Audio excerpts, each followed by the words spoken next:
Magandang araw mga boss. Minsan naiintindihan ko na yung mga customer kung bakit kinukulit ako dahil ayaw na nila basta-basta nagpapagawa ng sasakyan nila kahit paraw kakilala nila. Gaya nito, mataas na daw yung handbrake ni customer at dahil sa mataas na daw yan at matagal daw hindi napapaservice, kailangan daw yan palitan na ng mga preno, yung 4 na gulong. Ganun ba yun mga boss? Hindi ba pwedeng check upin muna yung mga preno sa likod? Para sigurado tayo kung palitin na nga bago natin sasabihin sa customer na kailangan niya na magpalit ng preno. Di ba mas maganda may prueba, sabihin natin ng maayos na ito manipis na yung brake shoe, kailangan na yung palitan. Dapat ganun dahil nga yung pera mahirap kitain yan. Gaya nito mga boss, totoo naman na na-stock ng matagal itong sasakyan ni customer na hindi natatanggal itong gulong, kaya kita nyo nag-stock up na. Pero pag ganyan, ilagay nyo lang muna yung isang nut, tapos tumalikod kayo, sipain nyo patalikod. Ganyan mga boss. Yan, buwelo kayo ngayon.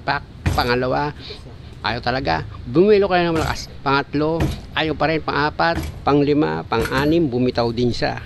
Pasasaan ba't bibitaw din yan? Isipin mo na lang, nag-exercise ka para hindi mo iisipin lagi na napagod ka sa paggawa ng sasakyan mo.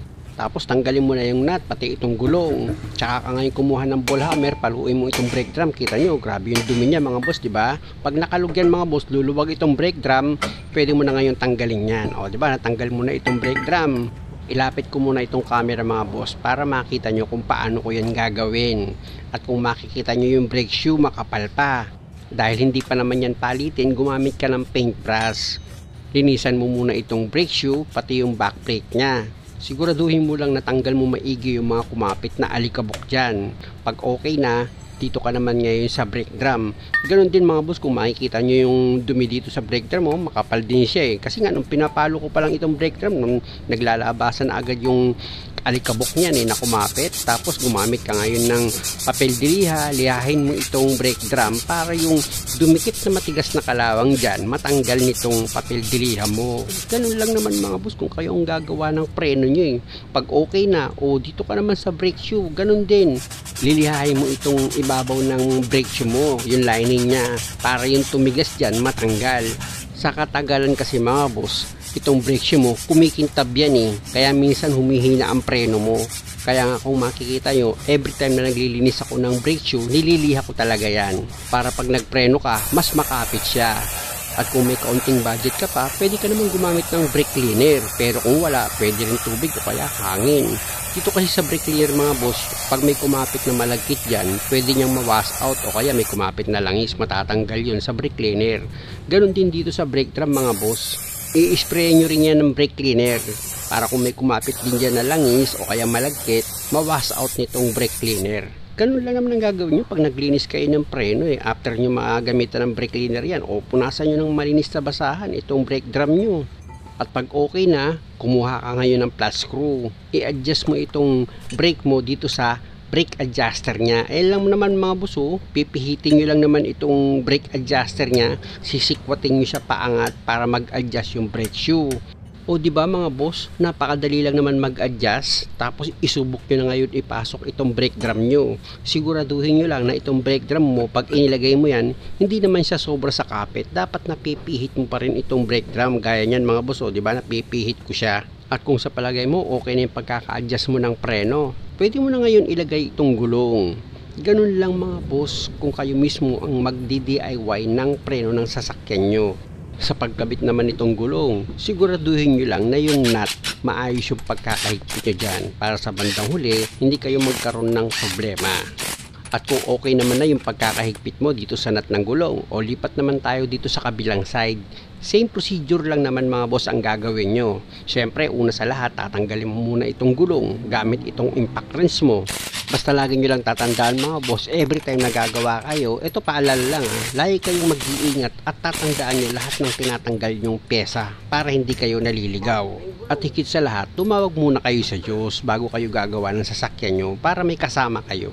Dahil ang panalangin ang pinakamatibay na sandata para hindi kayo magkamali. Tanggalin ko na itong brake drum mga boss. Tingnan natin kung palitin na nga itong brake shoe. Nakita nyo, kapal-kapal pa Biro mo, kung hindi ikaw mismo yung mag-check ng sasakyan mo or wala kang idea, di napag-asos ka na naman.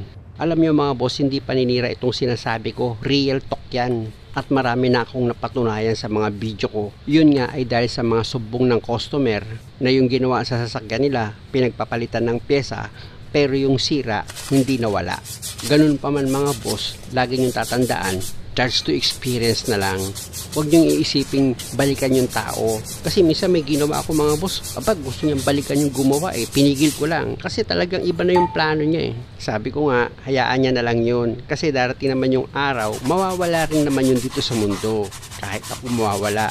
Kaya lang, hindi natin alam kung sino mauuna sa ating tatlo. Sabi ko sa kanya, pag hindi nawala yung high blood mong ganyan, baka mauna ka sa amin dalawa. Tawa si customer Balik na nga ako sa trabaho mga boss dahil nga sa nalinis ko na itong brake drum pati itong brake shoe, gumamit na ngayon ako ng brake cleaner. Tandaan nyo mga boss, kung wala naman kayong budget para sa brake cleaner, pwede namang hangin lang o kaya linisan nyo siya ng tubig, pwede rin yun. O kaya pagpagin nyo na lang. O kaya naman gumamit kayo ng paint brush. Nakita nyo naman, di ba, ginagawa ko rin yun. Basta ang mahalaga, malinis nyo ng maayos itong brake shoe pati itong brake drum nyo. Ayun ang importante. Para pag binuksan nyo itong mga preno nyo, hindi naman sayang. Alam nyo mga boss, sa totoo lang kung mapapansin nyo, hinahabaan ko na nga yung pagsasalita ko dito sa video para mas maintindihan nyo Kasi yung iba nagtatanong pa, sir, ano bang gagawin namin pagtapos ng ganito? Para bang hindi nyo pa rin naiintindihan. Sabi ko nga, at all cost dapat malinis ang preno mo bago ka mag-adjust. Ayun ang importante. Kasi pag nag-adjust ka ng preno mo na hindi mo siya nilinisan, ang mangyayari niyan, magagasgas yung brake drum o kaya yung brake shoe, mabilis mapudpod. O ayan na mga boss, nakita nyo, di ba, nag-adjust na ako ng preno dito sa brake adjuster.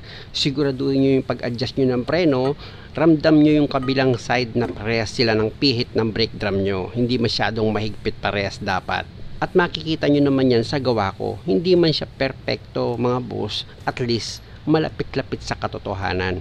Kasi pag inilagay mo na itong gulong mo after mong mag-adjust ng preno at naiikot mo yan, huwag ka nang mag-alala dahil hindi yan maninikit.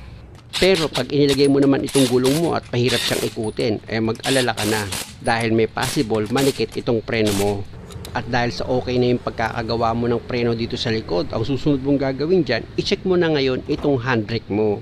Tingnan mo kung naging okay ba yung pagkaka-adjust mo ng mga preno mo dito sa likod. Dapat pag hinila mo yan, maiksi na yan. O, di ba? Okay na siya. Testing ulit.